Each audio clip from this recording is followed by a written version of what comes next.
Hey guys, tonight we're diving fork first into a steaming bowl of historical misery, the life of a Viking farmer. Not the burly, axe-swinging, Valhalla awaits type of Viking you see on TV, but the real, muddy, frostbitten, sleep-deprived potato. Did they even have potatoes? No, of course not, hunched over in a dirt field somewhere in medieval Scandinavia. So, before you freeze your metaphorical toes off, take a second to like this video and subscribe, but only if the thought of historical suffering tucked in with humor actually helps you sleep. Now, dim the lights, switch on your fan for that authentic northern wind effect, and roll yourself in a blanket like the world's last surviving Nordic cabbage. Let's set the scene. Have you ever wondered what it felt like to wake up on a sagging straw mattress, clinging to a fur blanket that smells like regret and wet goat?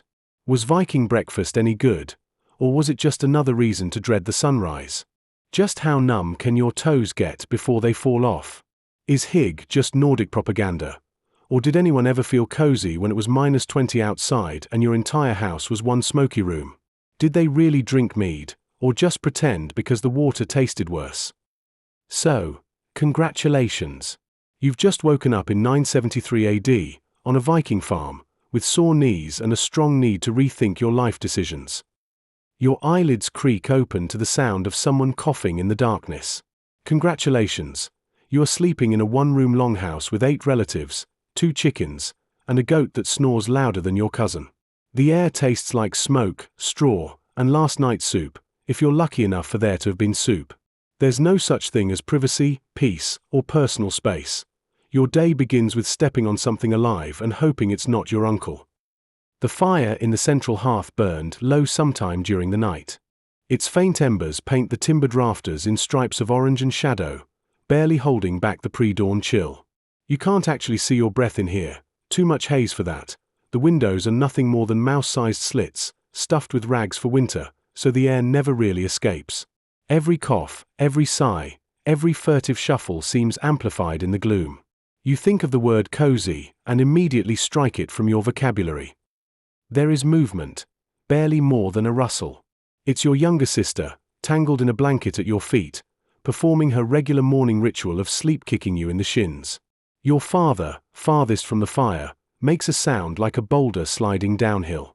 The goat, ever attentive, chews blandly at something suspiciously resembling your mother's hair. Overhead, a chicken, precariously roosted on a roof beam, emits a drowsy squawk, settling back to sleep.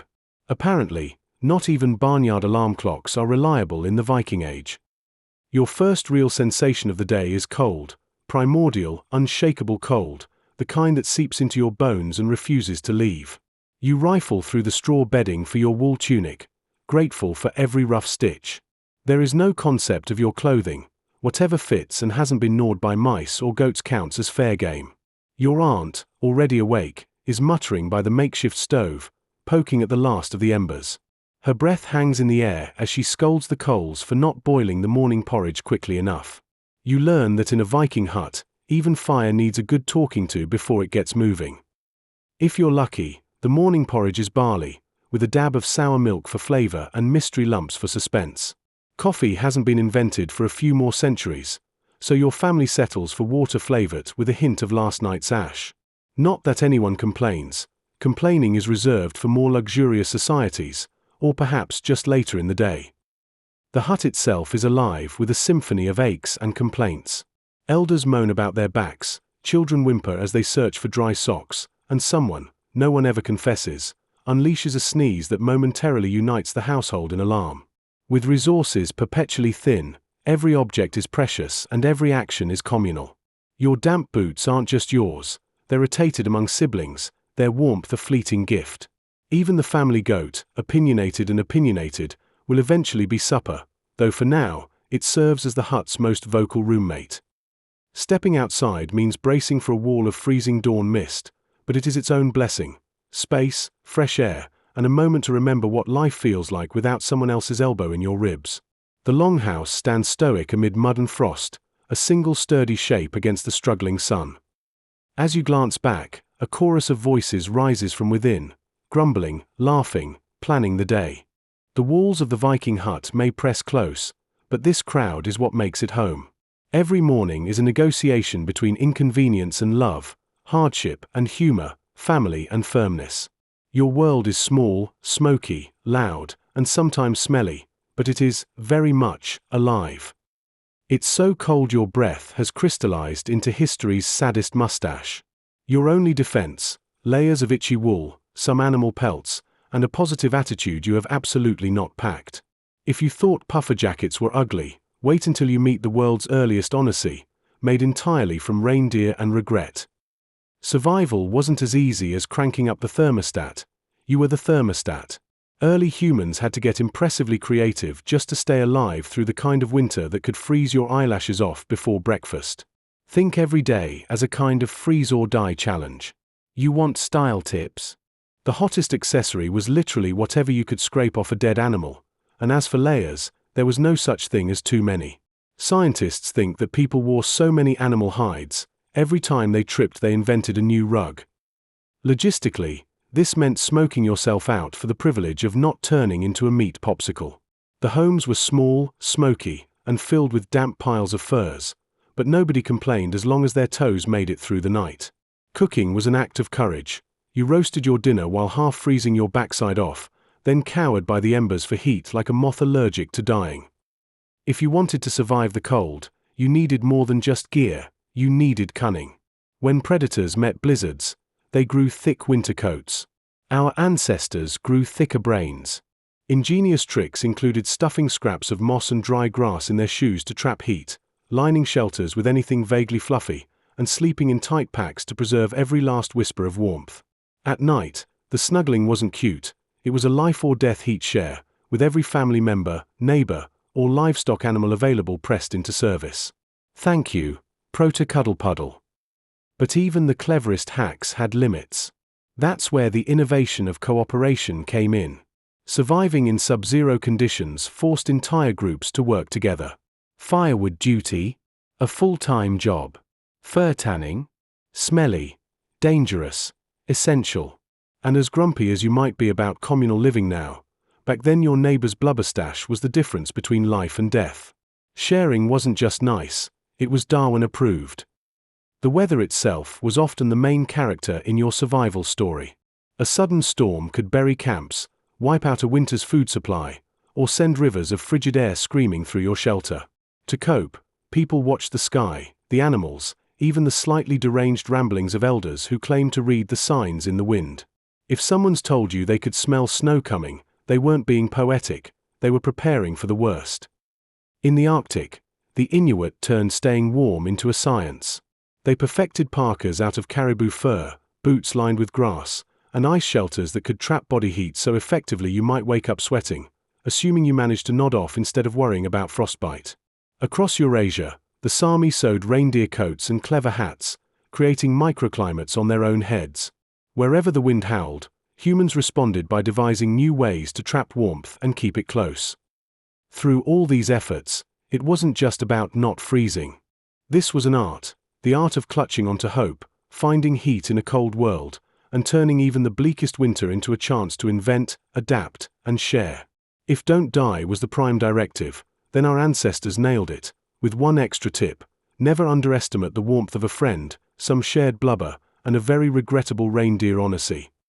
You're hungry enough to consider eating your pillow, but all you get is a scoop of flavorless porridge the texture of wet sawdust. It's the kind of meal that makes you question if the Viking Age ended because someone finally tasted a bagel. In the popular imagination, Vikings feast on giant slabs of meat every morning, downing tankards of mead before heading out to raid coastal villages. In reality, oatmeal, or something very oat-adjacent, was a staple. It wasn't cooked with vanilla almond milk, nor sprinkled with ancient grains or chia seeds. Just oats, water, a dash of salt if you were lucky, and a tiny prayer that this time, it might taste a little less like misery. Spoiler: it never did. The morning bowl of porridge wasn't there to excite the taste buds, but to fill the yawning chasm in your stomach left by a night in a drafty longhouse. That said, a few lucky souls might have found the odd berry or, on feast days, a dollop of animal fat to liven things up. The thing about Viking porridge is how deeply democratic it was. Rich or poor, warrior or weaver, pretty much everyone got the same chewable sludge. Sure, if you were a chieftain, maybe yours came with a drizzle of honey, a legendary flex in the land of the perpetual carbs. But for most, it was the same pale gloop, monotonous and unadorned. Let's pause and consider the historical context here. Grain cultivation in Scandinavia was always a high-stakes gamble. Short summers, unpredictable frosts, and a soil quality best described as ambitious meant oats were a sensible crop.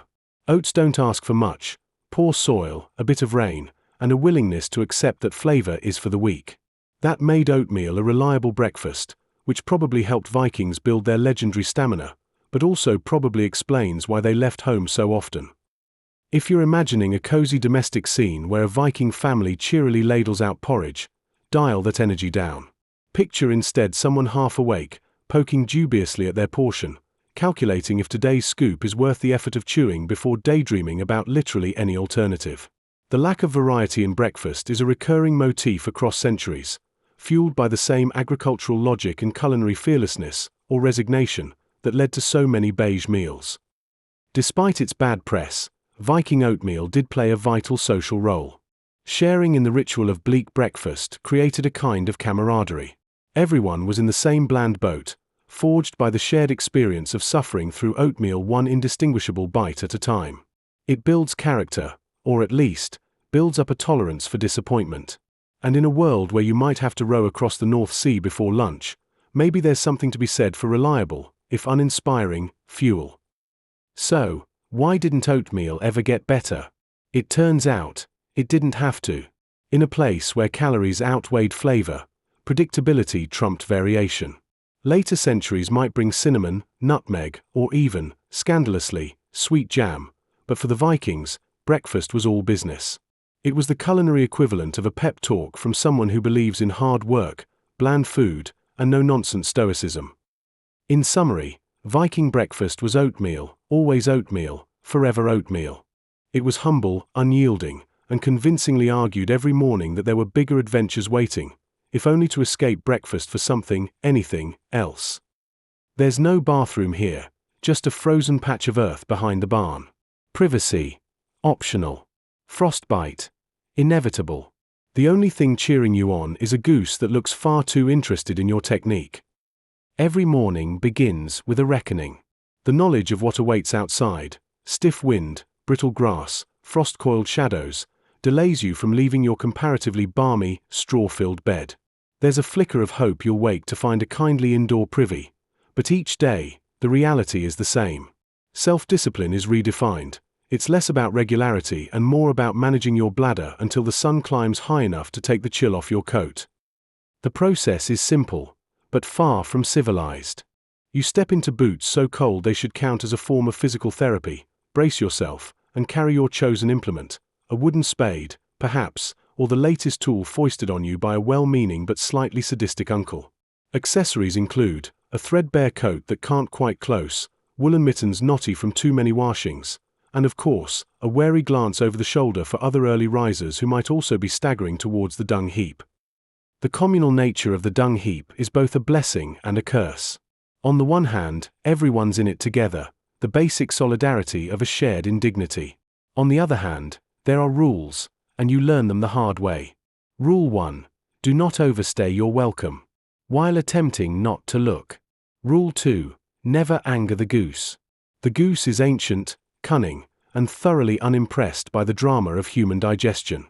Try to shoo it away, and you'll end up chased around the barn, pants askew, dignity further eroded.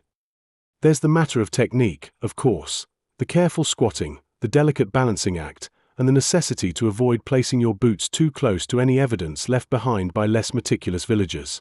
All around, the ground is hard as stone, with patches thawed just enough to stick annoyingly to your heels with every step. The landscape is grim, but your mind wanders, perhaps to what's for breakfast, or how the cow managed to look so smug while she watched you earlier. Conversation is sometimes attempted, always awkward. "Good morning," says a neighbor as you pass each other en route to your respective frozen plots, both pretending not to notice what the other is carrying. There's an unspoken agreement: no eye contact until everyone is safely back inside. Besides, the air is usually too cold, the urge too urgent, to waste time on pleasantries. Interestingly, the dung heap isn't just for human use. It's a swirling gallery of leftovers, the trimmings from turnips, the odd broken tool handle, ashes from last night's hearth. It is as much a record of communal life as the town ledger. Here lie the mundane remains of yesterday's meals, mistakes, and little victories, all slowly composting under the weak sun and watchful eye of the goose. You return inside invigorated, if by invigorated you mean slightly numb and painfully alert. The routine is a daily reminder. Here, even the most basic human needs become communal theatre, played out against the elements. The dung heap, crude as it is, becomes a test of character, humility, and adaptability. Plus, it ensures that any nostalgia for country life is always seasoned with the faint aroma of caution and manure. Let me know if you'd like anything adjusted or added. A fresh day, a fresh disappointment. Your job is to extract something, anything, from a cow who'd rather be literally anywhere else. Cow milking is a battle of patience, willpower, and wrist strength. And you thought your morning coffee routine was bleak. The morning air is crisp, but it does nothing to cut through the existential dread. You trudge toward the barn, boots squelching in mud that's half manure, half something you'd rather not think about. The cow, let's call her Gertrude, though you're not sure if she likes it, regards you with that particular brand of bovine indifference reserved for humans foolish enough to become emotionally invested in a dairy operation. You approach Gertrude with a bucket that's seen better decades and a stool that's just biding its time before it collapses. If you're lucky, she's not in one of her moods. But Gertrude is a cow. She is always in one of her moods. But Gertrude's 1,000-yard stare says everything. She would like you to leave. It's time to get to work. Rolling up your sleeves, you attempt your best professional farmhand posture. Legends abound about old-timers who could milk a cow with their eyes closed, each squirt landing in the bucket with musical precision. You, on the other hand, are trying to remember which part of the udder you're not supposed to pull. The last time you made that mistake, Gertrude taught you a lesson in bovine right hooks. That bruise still lingers in the shape of a hoof. The process itself is deceptively simple. You grip, you squeeze, you hope. The first few attempts yield only a pitiful dribble, or worse, an offended snort. There is an art to the motion, a rhythm, a dance, a subtle game of trust between you and the cow. Or, more realistically, a desperate one-sided plea for cooperation. Gertrude flicks her tail, narrowly missing your face. Not today, you say under your breath, as if you have any control over the outcome. Eventually, the milk starts to flow, that dull white stream hitting the bottom of the metal bucket with a reassuring clink.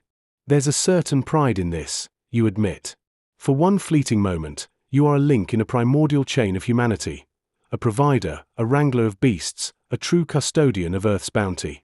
You allow yourself this poetic thought, just as Gertrude shifts her weight suspiciously. You know what's coming, a sudden, unexpected kick that threatens to upend both your dignity and the bucket. As per tradition, you manage to save neither.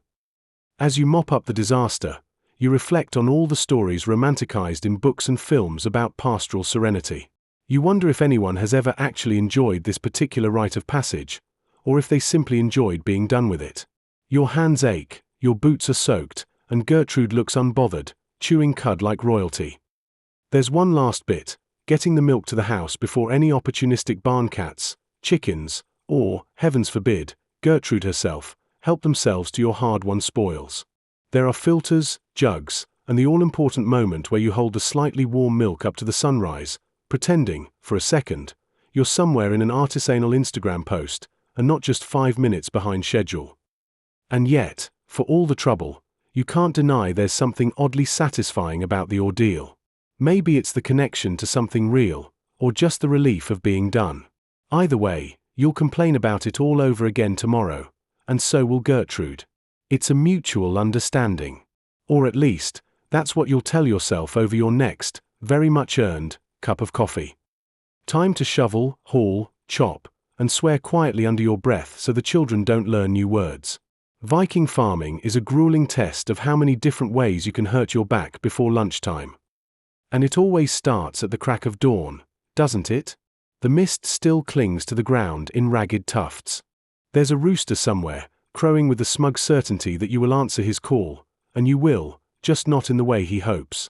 Before you even contemplate breakfast, your day is already divided into a checklist written in mud and manure. Feed the animals, turn the compost, gather the eggs, assuming the chickens haven't formed a union and gone on strike for better grain. Let's talk about animal care. It sounds wholesome in stories, but in practice, it's more like competitive wrestling with creatures who have a sixth sense for when you're in a hurry. Sheep become expert escape artists the moment you look away. Goats, those diabolical acrobats, will find new creative ways to stick their heads through fences, requiring you to invent new curse words on the spot. After herding everyone back into roughly the right places, you move on to milking. There's a rhythm to it, a strangely meditative one, until a tail finds your face. That chill down your back. Not because of Norse spirits, but courtesy of a slap of wet fur first thing in the morning. Congratulations, you're awake now. But you don't get to linger. Wood doesn't chop itself unless Loki's in a very generous mood. Hauling firewood is the ancient equivalent of deadlifting for time, except your coach is a scowling matriarch and the reward isn't a protein shake, but maybe, just maybe, slightly less chilly toes at night. You become intimately familiar with the splinters that worm their way into your palms, and the soreness that creeps into your shoulders, trophies awarded every single day. Let's not overlook mucking out stalls. This is where optimism goes to die. No matter how much straw you lay down, the animals seem to take it as a challenge. You pitchfork endless drifts of manure, swearing the pile grows faster than you can cart it away. The boots you wore 5 years ago? Still haunted by the ghost of chores past, soaked with smells that will never quite wash out. And, oh, the fields. Remember weeding? If not, your back does. Bent double under the sun, you develop an encyclopedic knowledge of every stubborn root that refuses to come quietly. The Viking farm is not for the faint-hearted or for those hoping to keep their hands clean. Your fingernails become a lost cause by midweek, and you're left with rough patches of skin that could file down a ship's hull. All the while, there is that gentle, persistent ache, proof that you are building a future one miserable handful at a time. Sure, there are moments when a calf is born, when the first shoots push through the earth, when the sunset catches the fields just right and makes everything look like an ode to hard work. Those are the postcard moments, the stories you'll tell because they are bearable to remember. But the day-to-day reality of Viking farming? It's sweat and grit, it's mud in your teeth and straw in your hair, it's cursing your way through a wheelbarrow that has, of course, lost its wheel. What gets you through? Sometimes it's the promise of a meal around the fire later, or the sound of laughter drifting from the farmhouse. Sometimes, it's just the stubborn pride of having done what needed to be done, no matter how many times you muttered and groaned along the way. Because tomorrow, you'll do it all again, maybe with a few more grumbles, but hopefully with your sense of humor, and your back, still intact. Fashion in the Viking Age means wearing whatever didn't run away fast enough. Your shirt is sheep, your shoes, fur, and your socks, technically moss. You pretend not to notice the lice. They, however, notice you. What passes for a winter coat is basically a mobile petting zoo, each pelt jostling for dominance, tangling together into a single, matted, woolly proclamation: I survived another year. No one's concerned with this season's palette. The only palette that matters is whether nature provided enough browns and greys to match the color of old stew. If it's waterproof, windproof, and only occasionally emits a strangled bleat, it's in fashion. In this world, clothing is a daily biography.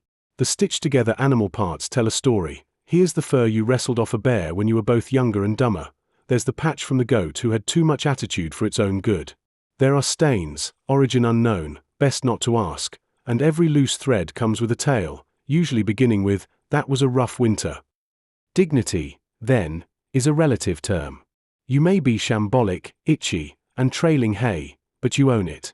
To wear last year's animal is to join an unspoken contest of endurance and thrift. Who can squeeze the most seasons out of a single sheepskin? While strangers may wrinkle their noses, your fellow villagers nod in recognition. Every patched knee and refashioned sleeve is a mark of seasoned survival. No one expects to look regal. Of course, practicality breeds innovation, sort of. Socks made from moss. Ingenious, until the first puddle. A hat cobbled out of squirrel tails? It winks at you from the corner of your vision, lending all your interactions a faint sense of paranoia. You suspect the squirrel is plotting something. Accessories are what the forest provides: a belt crafted from braided bark, a necklace strung with fossilized fish vertebrae, all lovingly assembled with the skill of someone who has never seen, nor imagined, anything so exotic as a mirror. Bathing is rare enough that your favorite outfit is less about personal expression and more about what manages to survive the weekly rainstorm. Laundry, if performed at all, is a public event.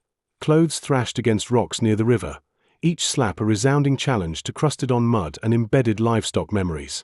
Afterwards, everything is laid atop whatever passes for sunshine, and you stand guard, fending off opportunistic crows with an air of resigned inevitability.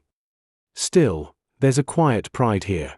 To wear last year's animal is to participate in a lineage of hand-me-down stretching back to the village's founding.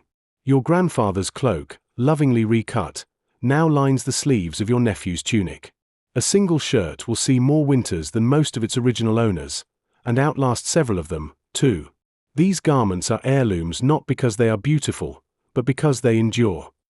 When the wandering merchant arrives, trailing shimmering cloth from southern lands, heads turn, briefly. But when prices are named, reality resumes its sensible shape. The flash of silk is judged against the spectre of 3 more months of snow.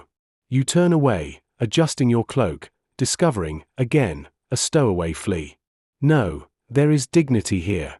Not the dignity of fine threads or artistic cut, but the dignity of utility, the tenacity of reusing, and the endless, itchy resourcefulness that comes from making your wardrobe from whatever couldn't escape. In short, fashion is survival, and last year's animal is this year's badge of honor. Wear it well, and may your next outfit come with fewer teeth. With no soap and even less running water, you master the art of embracing your natural musk. Perfume in the Viking age? Daily life in a Viking settlement was a sensorial overload, and your nose paid the price. Whether you were knee-deep in mud, shoveling manure out of livestock pens, or trudging through fields of barley, you couldn't avoid the olfactory signatures of agrarian life. Every gust of wind carried with it a new flavor: damp earth, unwashed hair, fermenting laundry, or the sweet whiff of onions and leeks hanging from the rafters. If you were lucky, all those competing scents mixed themselves into something merely offensive, rather than truly sinister. Bathing was an event, not a routine. Maybe, if you lived near a stream or could coax some warmth out of a clay oven, you managed a proper wash every fortnight. In between, you did what everyone else did, pretended that rinsing your hands in a bucket counted as hygiene. Vikings did enjoy a Saturday bath, at least according to their sagas, but with limited fuel and even scarcer privacy, those baths were usually community events. Imagine the medieval version of a spa, only with more goats peeking through the windows. Of course, that didn't mean the Vikings were completely neglectful. Archaeologists have found ear cleaners, tweezers, and combs in graves, as if the deceased might need a touch-up before entering Valhalla. But try as you might to scrape the grime from beneath your fingernails, nothing could disguise the deep, lingering aroma of hard work and old sweat. Soap, when it was made, was a hearty blend of animal fat and wood ash. It technically cleaned, but it left your skin with the faint tang of last winter's bonfire. If you ever fancied a scent, you likely reached for something practical: herbs tucked under your tunic, or maybe rubbing a bit of juniper on your wrists before sitting around the evening fire. The elite might have access to imported frankincense or some precious aromatic resins, assuming you had the silver to spare and the friends who traded far enough south to fetch such luxuries. For everyone else, you smelled like everyone else. Which, in a way, was its own kind of camouflage. Your home itself was a masterclass in the art of rustic aroma. The Viking longhouse was a living, breathing creature, its thatched roof full of mice and birds, its main hall a haze of wood smoke and mutton fat. Smells layered themselves over time: the musty perfume of old straw, last night's fish stew cooked too close to the hearth, boots drying by the fire. Even sleep was scented, linens rarely washed, woolen blankets musty from night after night of communal snoring. But maybe, just maybe, this olfactory onslaught offered its own comforts. The smell of the farm was the smell of survival, of kin and cattle and continuity. Every pungent detail was a reminder: you belonged to this patch of earth, and it belonged to you. The seasons might change, and sometimes the winds brought rumors of rain or distant lands, but the smells of your home would always guide you back. So you bore the stench with a certain grim pride, knowing that each muddy boot and smoky shirt testified to another day's work. In the Viking Age, fresh wasn't a scent, it was an achievement. Once, maybe twice a week if you're feeling fancy, you and the entire village stripped down to shiver together in a smoky bathhouse. Consider it a spa day, if your idea of luxury involves steam, splinters, and singing about turnips. Welcome to the highlight of your hygiene calendar, the weekly communal bath. Forget private showers with endless hot water and calming eucalyptus scents. The medieval bathhouse is more of a social cauldron. It's loud, steamy, and filled with every character the village can muster. Shoemakers, millers, giggling children, grumpy elders, and the occasional goat that's wandered in and refuses to leave. Privacy? Not unless you count the clouds of steam dense enough to hide behind if you squat just right. Your bathing ritual begins with a trek to the bathhouse, towel slung over your shoulder if you own such a luxury. More likely, you clutch an old blanket, a rusty razor, and a block of soap that smells only marginally better than you do. The bathhouse itself is a marvel of rickety construction. Beams blackened from decades of smoke, a roof leaking when it rains, and benches that threaten splinters in places you'd rather not mention. The floor is strewn with straw, meant to sop up water and, occasionally, whatever else the village's livestock leave behind. Inside, an enormous copper cauldron sits at the heart of the room, bubbling like a witch's brew. The village strong men take turns stoking the fire beneath it, grumbling about the cold when their shift ends. Water is ladled into wooden tubs. If you arrive early, you'll nab one with slightly fewer cracks. If you're late, you resign yourself to the community tub, which is never quite as clean as you'd like. Bathing itself is a full-contact sport. First, you rinse off any visible dirt with the precious warm water. Next comes the soap, mashed together from rendered animal fat and ashes, a product so abrasive it might count as an early exfoliant, or punishment. Children yelp, grown men wince, and everyone sings to drown out the noise. No, really, singing is a huge part of the experience. Ballads about working in the fields, lullabies, and, of course, odes to root vegetables fill the humid air. You suspect the acoustics make everyone sound slightly better, or at least further away. The regulars treat bath day as a gossip exchange: who's courting whom, who's stolen whose chickens, and which baker's bread mysteriously didn't rise this week. If you want the village news, this is where you get it. Just don't expect anyone to keep their voice down. In here, secrets spread as fast as head lice, which is, incidentally, another reason the baths are so important. If you're lucky, someone's brought along a nettle brush and will offer to scrub your back, gently, if they like you, or hard enough to sand down a doorframe if they do not. There's a pecking order here, enforced by playful banter, sharp elbows, and the occasional splash war. Children, as always, take to it with unbridled joy, turning every crevice into an impromptu slip and slide. By the time you emerge, red-faced, scrubbed nearly raw, and perfumed with a heady mix of ash and wet wool, you don't quite feel clean by modern standards. But for a medieval peasant, you feel positively radiant, a new human. At least for a few days. Then life resumes, dirt returns, turnips are harvested, and you start counting down to the next steamy, splintery, song-filled Saturday. Welcome to the weekly rhythm of medieval cleanliness. It's not exactly a spa, but it has its own rustic charm, and nobody ever leaves without a story. Children are everywhere, barefoot and sticky with something mysterious. Their toys are sharp sticks and the occasional skull. Discipline means surviving long enough to inherit grandpa's shoes. In the Viking Age, parenting wasn't a carefully curated Instagram story of wholesome learning and artisanal packed lunches. It was more like a season of Survivor, except with less sunscreen and more actual axes. Picture it, children tumbling across damp turf, shrieking and laughing, as parents keep one eye out for marauding raiders and the other on a particularly adventurous toddler gnawing on a boar bone. There are no helicopter parents here, unless you count the time Uncle Arnvid tried to strap wings to the family goat. Education in this world is a blend of osmosis and luck. Boys and girls alike learn by doing, tending livestock, hauling firewood, and occasionally helping to hide the good spoons from whatever trading party just showed up. If you know how to lure a chicken back into its coop without getting pecked, congratulations, you've basically graduated.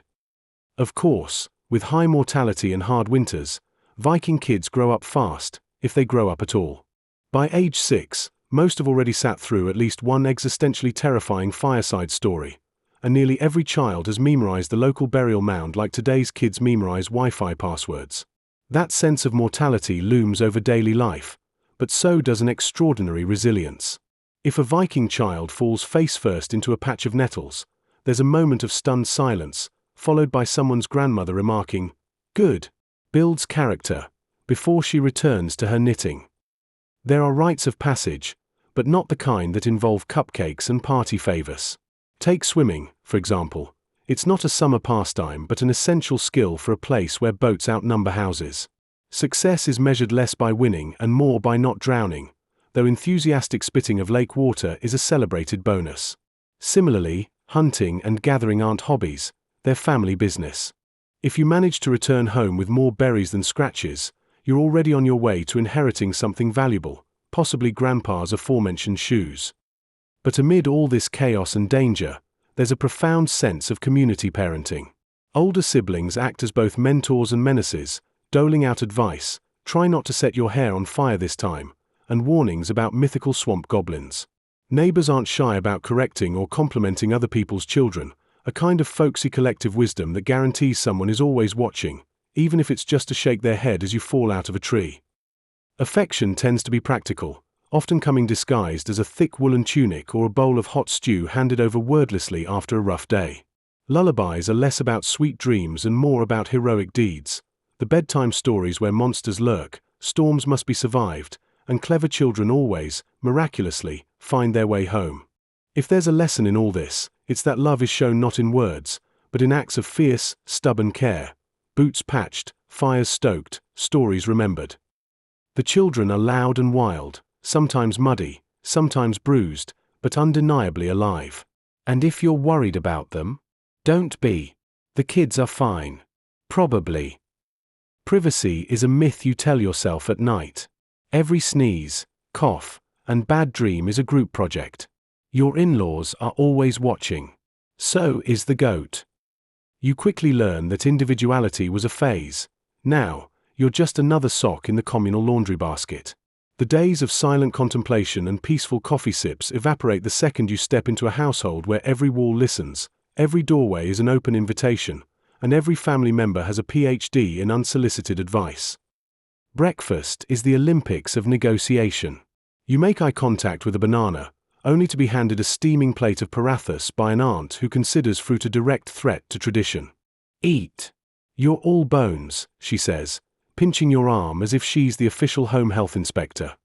Domestic bliss, it turns out, runs on a strict schedule. Do not be fooled, the rhythm of intergenerational living is equal parts symphony and alarm bell. Spontaneity is an ancient legend. Try skipping the evening tea and you'll trigger a family council eager to debate the shocking scandal of your independence. Don't bother searching for alone time. The closest you'll get is hiding in the bathroom while your uncle knocks relentlessly, eager to share what he thinks is a life-altering WhatsApp forward. Household chores become acts of theatre. Your attempt to help with dinner is immediately thwarted by a trio of elders united by a single mission: keep you away from knives and spices. "We've always done it this way," they say, turning the kitchen into the set of a historical reenactment. If you do manage to contribute, perhaps chopping a single onion, it'll lead to a week of humble brags at every family gathering. Let's not forget the rotating cast of relatives and honorary guests. Just as you adjust to the rhythm of the house, a distant cousin arrives for a few days, bringing with them an extra suitcase, 20 opinions, and a complete disregard for your carefully curated shampoo collection. But you're all family here, which means even your existential crises are public property, discussed over samosas and chai as everyone earns a degree in your psychology. Amid the chaos, a pattern emerges. Arguments are short-lived, and laughter arrives as fast as the next interruption. You share secrets in hushed whispers during power outages and swap gossip on the rooftop as the city hums below. Despite the lack of privacy, there's a peculiar comfort in knowing your struggles and triumphs have an audience. Someone is always there, with inappropriate advice or a plate of fruit you never asked for, but there, nonetheless. You realize that domestic bliss isn't about peace and order but about belonging. Messy, loud, unconditional belonging. Your individuality may blur at the edges, but in the end, you end up with more than you bargained for, stories to tell and a noisy, ever-supportive crowd to tell them to. Even the goat, forever the silent observer, is in on the joke. So yes, privacy is mythical, alone time a rumor, and chaos an unavoidable guest. But in this extended family, every day is a reminder that love is often loud, nosy, persistent, and, occasionally, covered in goat hair.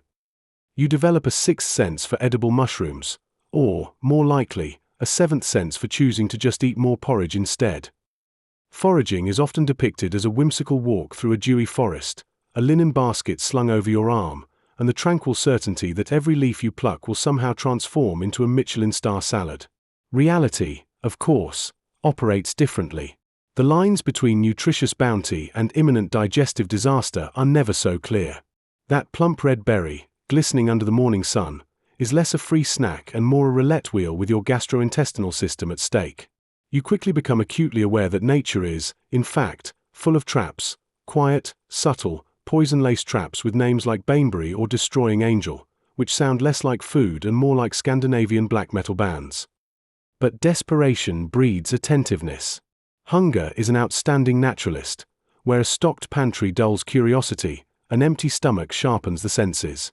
Suddenly, you're hyper-aware of which leaves look glossy, which mushrooms have gills running down the stem, and exactly how many hours ago you last saw someone eating wild garlic and living to tell the tale. You find yourself inspecting every patch of greenery with the intensity normally reserved for spotting snakes, or your ex at a party. Of course, there are rules. The internet, despite its fondness for clickbait, is full of earnest guides for amateur foragers. Avoid mushrooms with white gills, they'll say with authority. The main takeaway: if it looks suspicious, it almost certainly is. If it smells weird, that's not a good sign. If even a squirrel won't eat it, perhaps pour yourself another bowl of porridge. This is the paradoxical blessing of foraging, an enormous larder, forever locked with a child-proof cap. With a little research and a lot of timidity, you start small. Nettles, dandelion leaves, and wild garlic, assuming you haven't accidentally confused the latter two, become your entry-level fare. Dandelion leaves are bitter enough to make you question your choices, which feels like an excellent metaphor for foraging as a whole. And then, there are mushrooms. No other group of foods unites foragers with such dread and hope. There's always the nagging awareness that one misstep might result in either a free meal or a regrettable encounter with a kindly, concerned paramedic. Nothing in the wild is worth a 3-hour hallucination followed by a 7-hour phone call with poison control. Foraging as a practice encourages humility. You begin with bold aspirations, truffles, chanterelles, wild strawberries, and then, after 15 minutes and several brushings with danger, you're relieved if you manage to collect a handful of safe greens and not perish in the process. There's a private joy, however, in coming home with your poultry spoils, just enough to liven up your dinner and your sense of self-reliance. But above all, foraging is a lesson in restraint. Not every beautiful thing is for eating. Not every wild harvest is a bounty. Finding your edible share is almost beside the point. The real skill is learning to discern, to question, to hesitate, and, where appropriate, to leave well enough alone. So, as you survey the wild abundance, don't be seduced by bright berries or fungi with an air of confidence. If you must forage, channel your inner cautious grandmother. When in doubt, stick to porridge and live to snack another day. Whether it's raining sideways, snowing, or just damp and dark, Viking weather is like your least favorite coworker, always present, rarely helpful. Umbrellas do not exist. Hope does, but barely. If you ever find yourself transported to Viking Scandinavia, leave your sense of seasonal optimism at the door. The phrase "maybe it'll be nice later" didn't exist. It would have caused collective confusion, possibly even panic. The clouds, thick and sullen, drag themselves across the sky like a late shift guard reluctantly doing rounds. The sun emerges perhaps once a month, as a sort of cruel inside joke, quickly retreating behind layers of mist while Norse villagers blink up at it in suspicion. Someone wonders, squinting. No, just the sun, accidentally showing up for work. The options rotated between soggy, freezing, or some demoralizing fusion of both. When it wasn't sleeting, it was windy. When it wasn't windy, it was damp. When it wasn't damp, you worried because it was probably about to sleet, blow, and saturate your socks simultaneously. This wasn't weather designed for daily strolls. This was weather for surviving. Wool and fur were the only options. On the rare days that the weather nudged into tolerable, a Viking might swap out heavy furs for the lesser, only mildly sodden cloak. This was cause for revelry. Bread might even be shared in public, provided everyone agreed not to jinx it by mentioning the clear skies.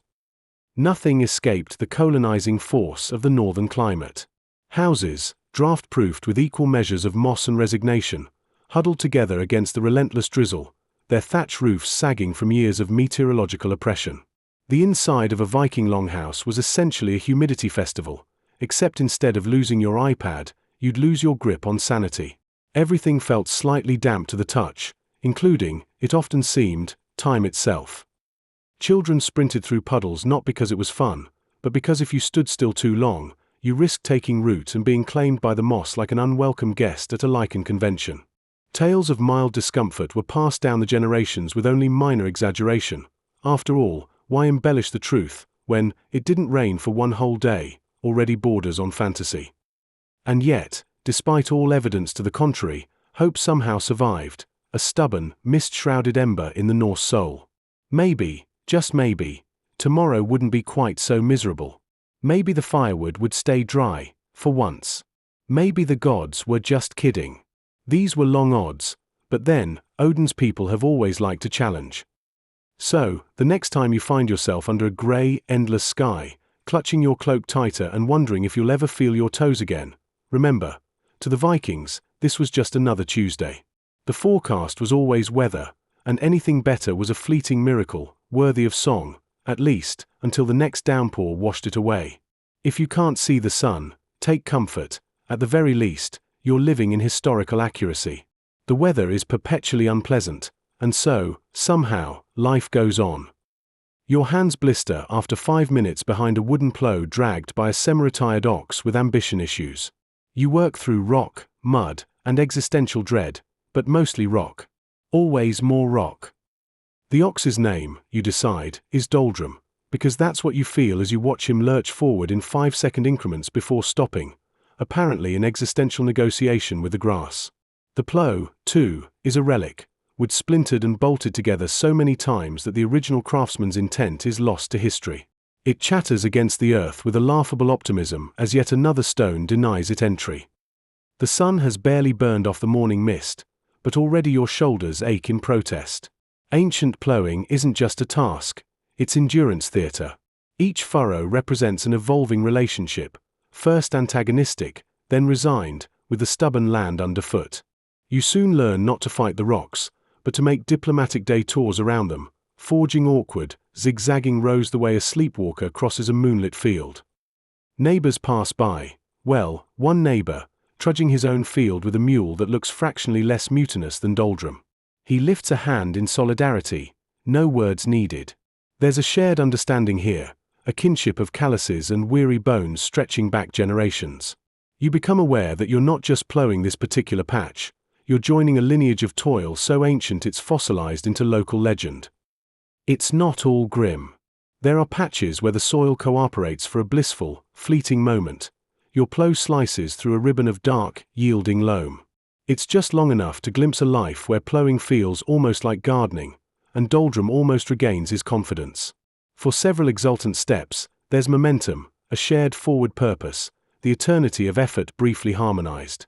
Then, inevitably, another rock. Reality reasserts itself like an unpaid tax. Each stone unearthed tells a story.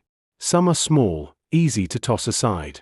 Others are glacial remnants, boulders the size of a defeated hope. Every time you bend to remove them, your back sings a protest anthem. The work is slow, almost meditative in its repetition. Lift, wedge, curse under your breath, sometimes over your breath. The ache in your hands is countered by a certain pride as calluses begin to toughen. These are not the hands you brought into the field. These are hands changing with the land, shaped by duty and the slow logic of necessity. Time stutters and drags. The ox's rhythm becomes your metronome, a dull, plodding beat anchoring you to the earth. After hours of labor, you pause to wipe sweat from your brow and survey your crooked progress. The field is pockmarked and uncertain, but it's turned. The ancient wooden plough, primitive, flawed, and stubborn, has made something tangible from the unyielding ground. You find a quiet satisfaction in that unlikely victory. As evening nears, the sun finally yields its grip on the landscape, painting bruised gold across furrows and stones alike. The ox is done, and so are you. Every joint complains, every muscle is taxed, but there's also a particular clarity in your exhaustion, a sense that you have not simply worked, but participated in something elemental. Ploughing with ancient tools is both misery and inheritance, hardship and heritage. You know that tomorrow, the rocks will still be there, and so will you. But so, too, will these furrows, even if they wander drunkenly across the field, a crude signature scrawled onto the stubborn earth. In the end, you realize, this labor isn't about conquering the land or impressing the neighbors. It's about the patient, stubborn conversation you've begun with history, with the land, and with yourself. For entertainment, gather around the fire and hear all the latest news: who lost a boot, who found an onion, and who's probably a witch. If you imagine the ancient longhouse, it's less of a rustic haven and more of a group chat you can't mute. Each evening, as the smoke curled up from the hearth and the shadows grew long on the packed earth floor, the longhouse transformed into a 24/7 news network, and everyone was both anchor and audience. Fancy some trending topics? These stories and tidbits of local excitement pulsed through the longhouse like likes, shares, and comments, only with actual eye contact and the occasional thrown turnip. It was social media with high stakes. Say the wrong thing, and you're on dish duty for the week. Say the right thing, and you might enjoy an extra ladle of stew or escape suspicion when someone's pies go missing. In this analog network, there were no apps, just the ever-watchful aunties, who remembered every detail of every tale and weren't shy about correcting the narrative mid-sentence. Gossip in the longhouse wasn't just idle chatter, it was a survival mechanism. Knowing who was good at weaving, who might be expecting a baby, or who could actually be trusted with your precious stash of honey was a form of social currency. After all, when your community is only as strong as its weakest link, understanding everyone's strengths and secrets is as crucial as knowing how to start a fire in the rain. The longhouse, with its leaky roof and drafty corners, functioned as the original echo chamber. Your reputation could rise on a tide of kind words, or sink beneath a rumor as swift as a spring thaw. There was an art to telling tales in the longhouse. News was rarely announced, it was teased out, woven into conversation, and embroidered with just enough color to make it memorable, and quickly unraveled into robust discussions, wild theories, and, occasionally, elaborate charades to reenact the scene for those who'd missed it. Youngsters learned early to listen closely and speak carefully, lest their own misdeeds become fodder for tomorrow's recounting. This social ecosystem kept the community tight-knit. People knew who might lend a hand mending a roof, who needed cheering up because their turnip crop had failed, and who was quietly sneaking out to leave anonymous mushrooms on a neighbor's doorstep. The community's collective memory was sharp, vivid, and, much like your average comment thread, often wildly contradictory. Disagreements arose, but so did laughter, alliances, and the occasional new tradition, born from a misunderstanding too amusing to correct. If you think about it, we've changed so little. Today's online network thrives on memes, updates, debates, and rumors, just like the longhouse, only with less mud, usually. Our ancestors looked for validation the same way we do, waiting for a nod, a laugh, or a chorus of agreement. Where we crave hearts and likes, they craved raised eyebrows and hearty guffaws. It turns out, being seen is older than any device, a need as ancient as the stories we still tell. So next time you scroll past a bit of spicy drama on social media, remember, the longhouse crowd would be right there with you, munching on boiled roots and quietly judging every word. In the flicker of firelight, and the pixel glow of your screen, the urge to gossip, share, connect, and be remembered bridges the centuries, making us all part of humanity's very first social network. You finally earn a sip of home-brewed mead, a beverage handcrafted to taste like regret and tree sap. Cheers to numbing the cold and forgetting why you started farming in the first place. Making mead from rowan berries is less about flavor and more about survival. If the village priest asks, this is a celebration of tradition. If the local healer asks, it's to ward off infectious spirits and, maybe, to silence the joint pain that creeps in during endless frostbitten mornings. You didn't plan to become an alchemist, but necessity hands out roles to the willing and the desperate. As you cradle your earthenware mug, warmth radiates through your awkward gloves, prickling your cracked knuckles. Outside, wind clicks against frosted window panes like bone fragments in a leather pouch, an agitated reminder. The cold is not your friend, but neither is this isolation. The mead slips down, sticky and bracing. Every sip works its crude magic. It dulls the sharp corners of anxiety and the sharper edges of memory. Your hands, still trembling from hours of swinging the mattock, now steady. For a blink, the past and the future both dissolve, leaving you with a soft, inarticulate present humming just behind your ribcage. Rowan mead is never brewed for taste. The first mouthful always fetches a jolt, followed by a dry grimace and sometimes a poorly stifled cough.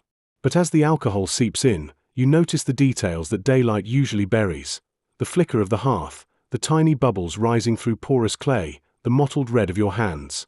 These are not the observations of joy or even of contentment. They're the hallmarks of numbness, the gradual sandblasting of your inner life until what remains is functional and silent. You drink to unmake the days. You drink to press the world's irritation into background noise. Every farmer knows there are seasons when duty is a burr under the skin, and every morning asks more of you than the previous. There is a reason that, in the stories whispered along the hedgerows, the heroes never linger in the fields. They escape, ascend, or perish. The rest are left to drink. Tonight, the company you keep is your own. You raise your mug not in revelry, but in quiet defiance. The cold may wear teeth, and work may grind the joy from your bones, but for these fractured hours, you declare a ceasefire. The mead's slow, honeyed fog wraps around your thoughts, thickening them until the fine distinctions between success and failure, between ambition and vanity, simply vanish. Rowan mead, then, is both an elixir and an admission. It concedes that some difficulties can't be reasoned with, only outlasted. It celebrates the raw refusal to be defeated by elements or by memory. It stains your tongue and your conscience. You may regret tomorrow's headache, but you won't regret this moment of hush, the rare peace that comes with the purposeful dulling of spirit. Tomorrow, the tools will sing the same old ache in your joints, and the questions, why you, why here, why again, will echo as sharply as before. But for now, you are a bearer of numbness, an initiate in a sacrament older than hope. The fire dwindles, the night arranges itself in black and silver outside the window, and your mead, the color of rust and resilience, sits heavy in your veins. And so, as the warmth settles in and the regrets float up and away, you realize that you have survived another day. Not because of the mead, and not quite in spite of it, but alongside it, a pocket of numbness stitched into the brutal fabric of persistence. Congratulations! You're married. Your dowry is 3 goats, a second-hand axe, and a dream you left behind in spring. Romance means not hogging the blanket and only a moderate amount of snoring. If Hollywood taught us anything, it's that marriage is all moonlight, roses, and slow-motion montage sequences. In reality, your wedding playlist is the sound of your in-laws debating which side of the family gets the good table linens and your new spouse announcing they never actually liked your mother's turnip stew. The dowry is long gone, traded in for repairs to the barn roof, a bag of nails, and the fond hope you can buy love at the pawn shop if you bring enough sentimental trinkets. Spoiler alert, a slightly tarnished engagement ring and a used accordion won't quite cover the cost. Courtship, in this world, is less about candlelit dinners and more about synchronized shoveling. You fall in love over shared chores, passing the beat-up spade back and forth, or arguing over the correct way to stack firewood without toppling the entire enterprise. If love is blind, then courtship must be partially deaf and wholly uncoordinated. There's the traditional exchange of gifts, a slightly bruised apple, plucked with care and only one wormhole, or a wildflower that survived the goat herd's morning snack run. Pawnshop jewelry features heavily in these affairs of the heart. Forget glittering diamonds. Here, the most romantic gesture is presenting a ring with the inscription almost polished off, history lingering in the scratches and dents. One careful owner, mostly, says the pawnshop ledger. Sometimes, the backstory of the jewelry is far more interesting than the relationship itself. The wedding band may have belonged to a failed poet, a sailor, or someone who once tried to sell fake pearls as chicken eggs. If you're lucky, your spouse's ring finger doesn't turn green by your first anniversary. Still, there's an honesty to these less-than-perfect beginnings. Your vows, exchanged on a splintery porch or by the glow of a gas lamp, are more about partnership than passion. Marriage means learning the delicate art of negotiation: who takes out the refuse, who gets the good side of the mattress, and how to split the last spoonful of jam without requiring arbitration.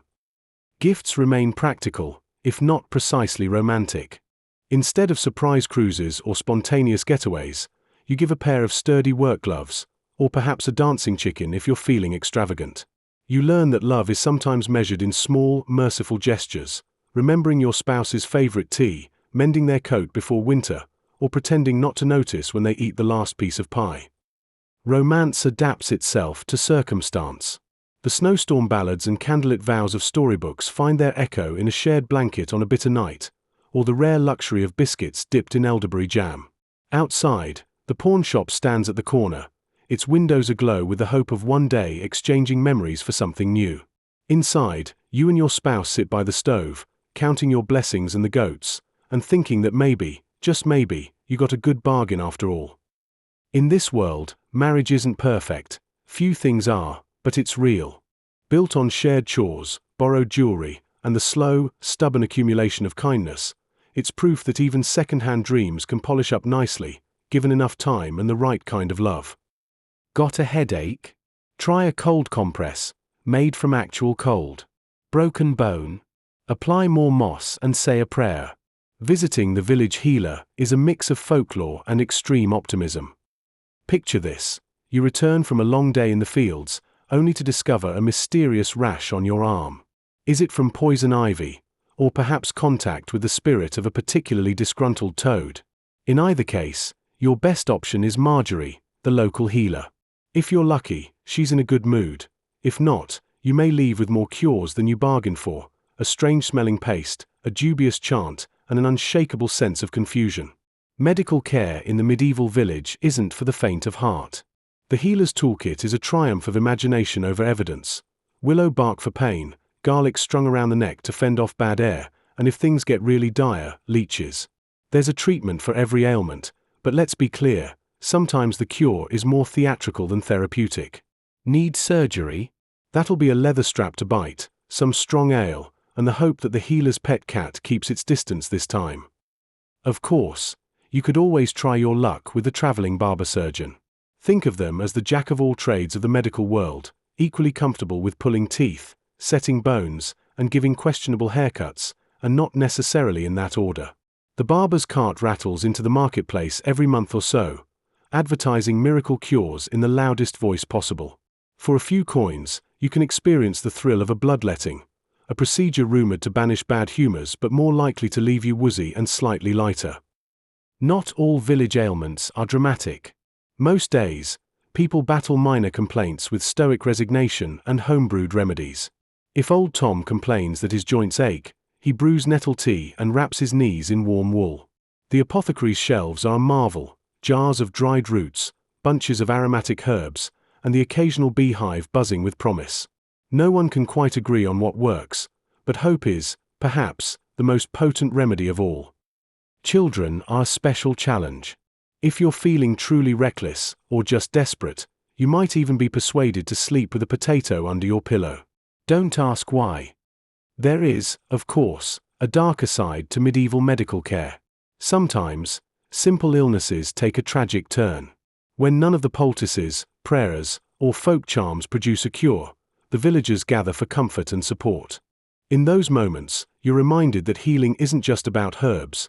It's woven into the fabric of community, held together by compassion as much as by concoctions. And yet, for all its shortcomings, village medicine isn't just a collection of quaint superstitions. There's real wisdom in the careful use of herbs, the power of rest, and the understanding that laughter, however rueful, helps the healing process. If nothing else, you'll always leave the healer's hut with a good story and perhaps, just perhaps, the sense that you're a little braver, or a little more reckless, for having survived another day under Marjorie's care. So, the next time your stomach churns after a questionable stew, or your head throbs from too much mead, remember: medical care in the medieval village is an adventure, equal parts bravery, resourcefulness, and a dash of wild optimism. And if you're ever offered a choice between the healer's moss syrup and a brisk walk in the cold night air, choose wisely. As the sun vanishes, so, like 3 p.m., you stare at the longhouse ceiling and ponder your life choices. Tomorrow will be the same, a mixture of cold, hunger, and mild existential terror. You shift on your straw bedding, the roughness chafing through your tunic. Around you, the faint shuffle of others echoing the same discomfort. Nobody's really asleep. The fire in the center of the room coughs a few sparks, sputtering as someone pokes it half-heartedly with a stick. Shadows stretch along the wooden beams. Outside, the wind starts gossiping. You're not sure what's worse, the numbness in your toes or the slow realization that you can already anticipate the taste of tomorrow's bland porridge, if there's any left. Nightfall in the settlement isn't the glamorous, ale-fueled festival you imagined when you read about Vikings. There's no heroic singing, just quiet murmurs, the odd stomach growl, and that calm, persistent dread that tomorrow won't be much different. It's only the third week of winter, and folks have stopped pretending to look for silver linings. You can tell because nobody's making jokes anymore, at least, not out loud. The children are quiet. Even the dog looks like he's weighed his options and decided to hibernate in protest. Lying there, your mind ping-pongs between worries. Did the snares catch anything? Did you remember to check the cellar for mold? Should you have argued with Sigurd about rationing that last bit of dried fish? The repetition of these days and nights chips away at your sense of time and your sense of humor. The sagas never mentioned this part. Sleep, it turns out, is even more elusive than firewood. By now you're an expert in cataloging the different types of longhouse snores. You know who grinds their teeth, who mumbles names in their sleep, and who twitches every half hour, threatening, for a brief, exciting second, to set the roof on fire with an errant toe. But even their nightly symphony isn't enough to drown out your own thoughts, which have developed a cold-weather personality, pessimistic, sarcastic, and just a little bit desperate. Eventually, someone gets up to relieve themselves, bravery, at this hour, given the wind whistling through every gap in the wall. You hear the door unlatch, then the muffled swears as the chill hits. A few faces glance over. Nobody envies them, but you mark the minutes until it's your turn. There's no privacy, just the communal understanding that everyone is in this together, suffering almost in harmony. You pull your cloak tighter, turn over again, and try to convince yourself it'll be different soon. Spring always comes, the elders say, though nobody remembers it being this far away last year. Hope, you realize, is portioned out thinner than the evening stew. Even so, there's a strange camaraderie in shared misery. Nobody's truly alone, just collectively, quietly, dreading what's next. The fire dies lower, the cold sharpens its teeth. Against all odds, you doze for a while. Your dreams are a strange blend of feast day memories and the ever-present dread of frostbite. Somewhere between sleep and waking, you remember. You chose this, in a sense. All those stories of adventure and brotherhood had left out the less glamorous truth. Most days are spent waiting for them to be over, most nights spent rehearsing for tomorrow's disappointments. And still, as dawn threatens, you find a shred of resolve tucked between your doubts. Maybe tomorrow the snare brings back a rabbit. Maybe Sigurd apologizes, not likely, but you'll take what you can get. Maybe, with the faintest spark of will, you'll find a joke worth sharing again. For now, you settle back in the straw, lungs full of smoke and hope, and brace yourself for another cold, hungry, utterly ordinary day. Let me know if you'd like any changes, or if you want further integration with specifics from your transcripts. What's your biggest dream? Surviving till spring. Maybe owning 2 cows. Or, if you're truly ambitious, getting a night of sleep without someone elbows you in the ribs. But let's be honest, every Viking, deep down, harbored their own private bucket list, tiny vanities and world-shaking ambitions, scribbled somewhere in the back of their weathered minds. While our modern idea of a bucket list might involve bungee jumping or seeing the northern lights, theirs was shaped by the iron realities of cold, hunger, and the very real risk of waking up with your house on fire, again. To start, let's talk livestock. Having 2 cows might sound modest to us, but to a Viking family, it was an impossible luxury. More cows meant not just more milk and butter, but more status. Cows meant power, the ability to weather lean winters and maybe bribe your local chieftain to look the other way when your sheep accidentally wandered over to his pasture for the 3rd time. For many, a lifelong hope was simply to get a little bit ahead in the livestock race. No one daydreamed about a fleet of warships when they were still measuring out last summer's dried fish. Then there were dreams of travel. At the edge of the longhouse fires, stories were told of far distant lands, of Frankish gold, English monasteries bursting with unguarded treasures, and islands where the berries grew as big as a man's thumb. For some, the ultimate ambition was to leave the family farm behind, join the next band of raiders, and return home with just enough silver for a new cloak or a better axe. The bravest even longed to journey all the way to Miklagard, the great city, Constantinople, where rumor had it the streets were paved with coins, and everyone was clean. But most Vikings, like most people everywhere, had quieter hopes. Dreams that were whispered in the privacy of those bone-chilling, candlelit evenings. A harvest with no early frost. A healthy child. A neighbor who finally stopped singing after midnight. The world was uncertain, even dangerous, so little dreams were savored like the last bite of summer honey. For some, bucket list ambition took on more mystical dimensions. Questing after wisdom, or at least a passable understanding of runes, occupied the thoughtful souls. Perhaps find a wise Cirrus, learn one secret about the future, and live to tell about it. Maybe, just maybe, see a sign from Odin, a raven circling the homestead or a bolt of lightning that spared your hayloft. And then there's always the dream of glory. Some hoped for their names to be woven into the sagas, tales told long after their bones had turned to dust.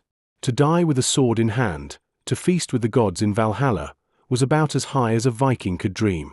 Or so the skalds claimed, anyway. Reality probably involved hoping not to die face down in mud halfway through planting season. Of course, there were the comic dreams, a night's sleep without being kicked awake by a neighbor or child, eating a meal that wasn't mostly dried fish, or getting through an entire winter without someone telling the one about the Jarl and the runestone for the 10th time. In the spirit of the age, the Viking bucket list wasn't just about achieving greatness. It was about wringing a drop of joy from a life that was often short, cold, and unpredictable. Whether it was for honor, adventure, or a little peace and quiet, their hopes and dreams paint a poignant, and sometimes hilarious, portrait of real people striving, just as we do, to write their own stories. Maybe, centuries from now, some future historian will look at our dreams and laugh too. But for the Vikings, dreaming was as important as any raid, any harvest, or any king's decree. For when the world felt too vast and too wild, hope was something you could carry with you, even if it was only as big as that second cow. Your after-dinner treat, a neighbor's rambling tale about a fish, a slightly unhinged dance, and music played on an instrument that may or may not be a bone. Netflix. Not invented yet. Regret. Invented every night. So, picture this. The fire has fizzled into mild embers, someone scraping the last of a leathery stew from a communal pot, and instead of reaching for the remote, a word which will someday be synonymous with the power to avoid one's family, you brace yourself for live entertainment. Here, the screen time is just eyeline to the neighbor whose name you aren't sure of, but whose opinions on fish are both lengthy and alarmingly passionate. Tonight's feature presentation, one man's epic struggle with a trout, except it's not clear if trout wasn't just a large stick, and the struggle allegedly ended with both parties embarrassed enough never to mention it again. The plot meanders. There are side quests, including an anecdote about a goat who predicted rain, and somewhere in the background, a child is enthusiastically sharpening a stick, possibly for dramatic effect, more likely because knives are handed out here the way modern parties distribute party favors. But wait, the show must go on. Precision is not the point. The audience, exhausted by daylight and desperately hoping this won't end with a rolled ankle, watches in a silence that hovers between admiration and mild alarm. To set the mood, cue the musical interlude. It looks, to be honest, like a leftover soup bone. Still, rules about not questioning the source of music aren't explicitly written, only heavily implied by tradition, and the wide berth people give the flute's previous user. The notes squeal. The notes warble. The dog howls. The goats retreat. The children, mercifully, seem delighted, inventing a game that appears to combine dodgeball with shrieking in time to each discordant toot. And as the night deepens, people start to forget just how awkward this all is. Jokes materialize, growing more absurd alongside the flames. Someone provocatively suggests the next instrument should be made out of last night's burnt spoon. A wager is placed on whether the dancer's foot will land in the fire pit. Time loses meaning. Was it good? Was it terrible? It doesn't matter. Compared to the endless grind of wood gathering and foraging, these ragtag performance nights provide what passes for escapism. Somewhere between the last discordant note and the first yawn, a cold comfort settles. No performance is too embarrassing when there's no record. Tomorrow, the tale will grow in the telling. The fish will get bigger, the dance more elegant, the flute slightly less questionable by the retelling, or perhaps not. And you'll find, as you crawl onto your hay-packed mat, that even as embarrassment lingers, regret is a companion you strangely welcome. Because laughter, even when nervy and forced at first, is a rare communal luxury. It won't change the creeping cold or the suspicious stew, but at least tonight you all had a story. No screens required. If the famine, sickness, or bad weather doesn't get you, old age will. Your idea of heaven involves a comfortable chair, a warm bake, and no chores for all eternity. But let's be honest, while death is inevitable, it looms less like a villain cloaked in mystery, and more like another uninvited relative who shows up late, after you've finally swept the floor and boiled the kettle. In your world, where everything is unpredictable, from when spring frost finally yields to the sun, to whether your neighbor's cow will wander into your rye, death ends up folded neatly into the natural order of things. It's not that you don't feel fear. You do. You just can't afford to let it paralyze you. There's wheat to thresh, roofs to patch, sheep to chase out of the herb garden, and children to teach the difference between a healing root and a very dangerous mushroom. As you grow older, fear takes on new shapes. As a child, it was the dark woods and the howl of wolves on the far hill. As a parent, it's the cough in a child's chest during a long winter or the late return of a spouse from the fields. Living so close to the land teaches you to respect those anxieties, but not be ruined by them. After all, fear doesn't fix a fence or make the bread rise. You carry on, repeating the rituals that make up survival, lighting the fire each morning, blessing the seed before planting, whispering a silent plea to whoever might be listening to hold off the hail for just one more night. Community, too, shapes how you see life's end. When your neighbor dies, everyone gathers. Sometimes the show of support is practical, helping harvest that last acre that won't finish itself.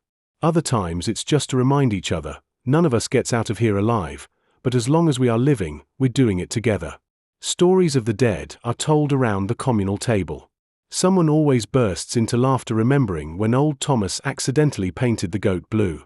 Another sobs quietly, remembering how he mended every roof after a storm. Death, at these moments, is both sad and ordinary. Still, when you do find a quiet moment, perhaps kneeling to weed a stubborn patch of onions or listening to the rain tap the shutters, you do wonder about what comes next.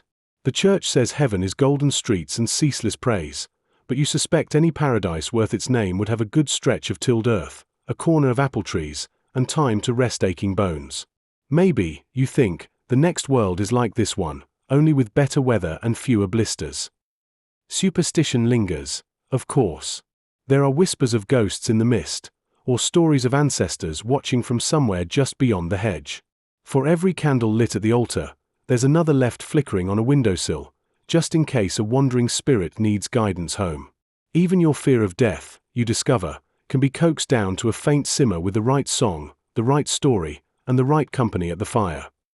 For all its weight, death is just another part of the farm's rhythm. The end of one season, the beginning of another. When all the chores are finally done, and there are never truly no more chores, only chores passed to the next hands, you hope to be remembered not just for how you died, but for the wheat you sowed, the animals you tended, and the laughter you let ring out across the fields. In the end, the next big adventure is not a departure at all. It's a return, to the earth, to memory, to the cycle that never really breaks. Spoiler alert, yes, it's still farming, just with a different view. Every so often, neighbors arrive by boat to borrow your stuff and burn your house in the name of glory. You hide the valuables, which mostly means your one good spoon. The rhythm of rural life in the early Middle Ages was marked by the seasons: planting, harvest, and, if you happen to live near a river or coastline, the arrival of uninvited maritime guests. Raid season rarely appeared on any monastic calendar, but everyone in the village understood. When strangers came rowing up the estuary, you got moving. There was no alarm bell like a neighborhood WhatsApp group. The warning might come as a shout from the edge of the field, or from the panicked barking of the dog that honestly just wanted to run away with everyone else. You might wonder, how much can one villager own that's worth stealing? The truth, hardly anything by today's standards. The valuables consisted of that rare iron pot inherited from your grandmother, a tapestry, if you were rich, or, in tragic cases, a single pig. The same pig that had become part of your family. You'd named it.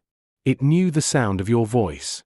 It might have even kept you warm at night, by lying near the hearth as you tried to stretch your meager portion of beans into something that didn't taste entirely like despair. Raids, despite the chaos, had almost a ritualistic quality. Both sides knew the game. The raiders wanted what little you had, and you wanted to convince them you didn't have anything, or at least that you'd hidden it well enough. Children practiced hiding as a communal sport, behind haystacks, inside chicken coops, in root cellars, and, in one legendary story, up a tree dressed as a very nervous owl. Sometimes it worked. Sometimes it did not, and you watched as the raiders took your best cloak, your only cloak, and figured you'd just shiver through the next winter. Still, the pig was always the high prize. It was food security, wealth, and companionship wrapped in one generous and occasionally irritable package. If you had a pig and the neighbors discovered it during a raid, that was real loss. More than objects, animals represented survival. They could be bartered, eaten, or, just maybe, bred for another year's hope. And when the raid was finally over, when smoke drifted lazily from what used to be your roof, and the boats disappeared downriver, loaded with whatever wasn't nailed down, and some things that were, you'd emerge from hiding, dust off the children, and count your blessings, or at least your surviving spoons. Rebuilding became a grim group project. Neighbors you barely nodded at 3 days before might suddenly be your closest allies if they, too, had been reduced to one blanket and shared disappointment.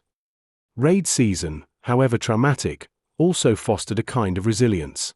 Tales from those times, though recounted with dramatic sighs and grave headshakes, often ended with shrugs or laughter. You had to laugh, because what else could you do? Next season, it might be your turn to borrow back a stray cow or rescue a wayward pig. The lines between raider and raided were blurry, fluid, and prone to change depending on circumstances, fortune, and, sometimes, the weather. So you patched up the roof, salvaged what you could, and tried to forgive your luck. The pig, if it had survived, got an extra potato peel that night. If not, you mourned, for the animal, for your lost security, and for the knowledge that, in this world, nothing was ever truly safe. Not your home, not your things, not even your only pig. But you had survived, for now. And that had to do. Winter hits, and it's time for months of cold so deep your soul gets frostbite. Everything wants a favor, and you have nothing left to give. The wind begs you to come outside and shovel. The chickens look at you, eyes squinting with suspicion, as they gingerly step through snowdrifts to their frozen waterers. Even the sun, a distant rumor on the horizon, seems to ask if you'll be up for a short visit before it slips away again. Your answer is always the same. No, thank you. Not today. Every day feels like an endurance test. It's not that it's cold, it's bone-deep refusal. Layers of sweaters, mittens, and wool socks become less of a fashion statement and more of an existential defense against the reality outdoors. The house makes odd sounds as it adjusts to the ice forming along its bones. Floorboards groan. Windows weep. Somewhere in the walls, a mouse has built a nest out of last summer's receipts, likely considering a career change to hibernation. You, on the other hand, are already regretting every time you complained about how hot it is in July. Food becomes less about flavor and more about function. Remember those turnips? It's not just that stew and mash begin to blur together, it's that they're joined by pickles, half-frozen rutabagas, bread so dense it could serve as insulation, and the last shriveled apples, now a little too mysterious to eat without consultation from a friend. Meals are eaten close to the stove, and every bite is a reminder that the garden glory days are gone, dissolved into snowflakes now crushed beneath your boots. Social life becomes an Olympic event in subtle avoidance. Winter visitors are rare, arriving bundled and blinking into your kitchen like grumpy sheep. You both pretend someone is thrilled to see the other, but mostly it's about not letting too much heat out when the door opens, and whether the pond will freeze solid enough for skating this year. There is, of course, the constant internal calendar counting down to spring, but hope is doled out sparingly, the way you ration the good socks or the last jar of jam. Some years, winter stretches so long you suspect it of conspiracy. There's mudroom evidence, a pile of cracked mittens, boot marks everywhere, a snow shovel permanently fused to the porch wainscot. You make deals with yourself. If you can make it to March, you'll never complain about mosquitoes again. As the weeks add up, you develop winter amnesia. The smell of green things, the feeling of sun on skin, these are theoretical concepts, like flying cars or a well-balanced checkbook. Instead, you focus on small rituals that keep spirits afloat, watching icicles grow and drop, searching for the first glimmers of daylight that creep a minute earlier each evening, brewing tea slowly so the steam fogs every window. Somewhere, deep down, winter is teaching you the fine art of patience, the value of retreat, and the humility of taking no, thank you as a complete sentence. You learn that it's okay to hunker down, to say no, even to yourself. No, thank you. In the end, winter is less a season than a long pause, a cold pocket between chapters, where survival is a practice and peace is a prize awarded only to those willing to wait. And wait you do, watching, wrapped in blankets, until the northern lights flicker or the ice finally begins to crack, promising eventual renewal. Until then, you can always have another helping of turnip. You heard tales of the world ending in flames and chaos, but honestly, you're more worried about the chicken coop collapsing. Better to face the end with dignity, and warm socks, if you have them. Ragnarok, the doom of the gods, always seemed just around the corner. But for the average Viking farmer, life's apocalypses tended to be more local and stubbornly mundane. The sagas promised fire and frost giants, wolves swallowing the sun, and heroes charging nobly toward doom. Yet, for you, the real Ragnarok most days was the sudden disappearance of your last candle in a snowstorm, or realizing the only thing standing between you and starvation was a sheep too wise to be caught. Even as the long nights dropped an uncomfortable silence over the farm, there was always something else to worry about before the world ended. A leaky roof, the possibility of mushy porridge again, or the nagging suspicion that you'd left the goats, again, where the neighbor might accidentally adopt them. Vikings knew the sky could fall at any time, but there were still morning chores, grumpy relatives, and the sacred duty to find small patches of joy before Ragnarok even got out of bed.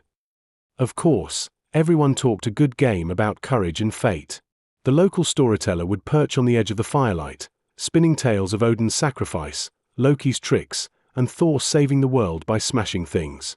Kids stared wide-eyed, convinced they'd be wielding axes one day. Meanwhile, their parents cast worried glances at the darkening clouds and tried to remember if there was any dry firewood left. And let's be honest, no one was heroic on the third day of winter, when the broth tasted suspicious, and your toes had gone numb. Bravery was just showing up for another round of unremarkable daily disasters. You might never see a wolf swallow the sun, but you did see the family dog devour your only decent dinner roll. You reheated yesterday's stew, again, patched leaks with whatever you could find, and sang to the chickens to convince them the world really wasn't ending. That was your apocalypse, terrifically ordinary, stubbornly survived. There's a certain dignity in being unfashionably late to the end of the world.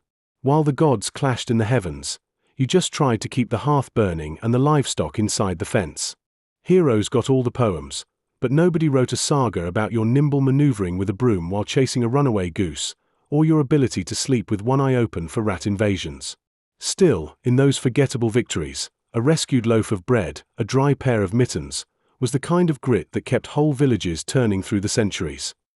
Yet, tucked beneath all the worry, the laughter, and the bitching about weather, was a tenacious hopefulness that tomorrow might not be as grim as legend promised. Maybe the sun would come up. Maybe the broth would taste, if not good, at least edible. Maybe the gods, in their distant halls, would appreciate your hard-earned jokes about rainy seasons and sagging roofs. So, if you're ever afraid of missing the fate foretold by seers and poets, take comfort. The end of the world doesn't run on schedule, and neither, it seems, do you. And so, as we snuggle back into the warmth of the present, let's take a second to honor your Viking alter ego, who survived a world without coffee, convenience, or the sweet mercy of indoor plumbing. Sure, you spent your days shivering in animal skins, digging in a field of rocks, and eating porridge so bland you briefly hallucinated about flavor. Yet, somehow, Viking farmers persisted, grumbling, joking, desperately searching for socks, and savoring the small joys of a good mead or a well-told story. As you drift off tonight in a bed that is not made from straw and goat resentment, spare a thought for those ancient Scandinavians. They weathered storms, survived on optimism, and made it through endless winters without ever knowing the comfort of heated blankets or late-night pizza. History is proof that humans are, against all odds, resourceful, stubborn, and just a little bit ridiculous.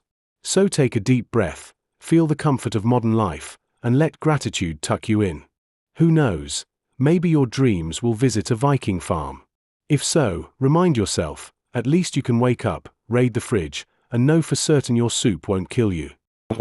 And so, as we snuggle back into the warmth of the present, let's take a second to honor your Viking alter ego, who survived a world without coffee, convenience, or the sweet mercy of indoor plumbing. Sure, you spent your days shivering in animal skins, digging in a field of rocks, and eating porridge so bland you briefly hallucinated about flavor. Yet, somehow, Viking farmers persisted, grumbling, joking, desperately searching for socks, and savoring the small joys of a good mead or a well-told story. As you drift off tonight in a bed that is not made from straw and goat resentment, spare a thought for those ancient Scandinavians. They weathered storms, survived on optimism, and made it through endless winters without ever knowing the comfort of heated blankets or late-night pizza. History is proof that humans are, against all odds, resourceful, stubborn, and just a little bit ridiculous. So take a deep breath, feel the comfort of modern life, and let gratitude tuck you in. Who knows, maybe your dreams will visit a Viking farm. If so, remind yourself, at least you can wake up, raid the fridge, and know for certain your soup won't kill you. Sleep well, and may your ancestors finally rest their weary, frost-bitten feet.